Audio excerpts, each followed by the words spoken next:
আসসালামু আলাইকুম। ভাইয়া আসসালামু আলাইকুম। ওয়ালাইকুম আসসালাম। জি, কেমন আছেন?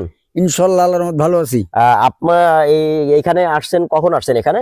এখানে এই তো প্রায় আধা ঘন্টার মতো হয়েছে। আপনার সাথে আরো কেউ আসছে? হ্যাঁ, আমার সাথে ওই যে আরো 2-3 জন আছে। আচ্ছা, ওনারা আপনি কি আছে। এখানে একাই? এখন বর্তমানে এখানে আমি এখানে আচ্ছা, আপনার সাথে একটা ধাঁধা খেলবো। ও, আপনি কি কখনো ধাঁধা খেলেছেন? না, তা তো খেলি নাই। আপনি কি ধাঁধা খেলতে চাচ্ছেন আমাদের সাথে? অবশ্যই অবশ্যই, যদি ভালো হয় আচ্ছা, খেলবো। আমরা আপনাকে একটা কোশ্চেন করবো, এই কোশ্চেন উত্তরটা আপনি দিবেন। সঠিক উত্তর দিতে পারলে আপনি নগদ 500 টাকা পুরস্কার পাবেন। আচ্ছা, বলেন। হ্যাঁ, বলেন। জি, আমার প্রশ্নটা হলো, আমার একটা চাষের জমি, এখানে আমি সবাইকে ঢুকতে দেব, বাট কাউকে ঢুকতে দেব না।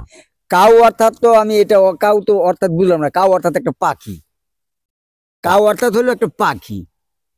আর কাউ কোনো লোক না। কাউ কোনো লোকেরও নাম না। কাউ হলো একটা, ওখানে যাবে সবাই যাবে, মানে এরা হলো মানুষ। কাউ নামে কেউ যাবে না, মানুষ নামে সবাই যাবে। তো এখন আমি আমি কোনটা নিব? আপনি এখন মানুষ নিতে পারেন, কিন্তু কাউ বলতে কোনো কিছু নাই। ভিউয়ার্স, আসলে উনি বলছে কাউ কাউ বলতে পাখি বোঝায়, উনি বলতে চাচ্ছে মানুষ ঢুকবে বা কাউ ঢুকবে না।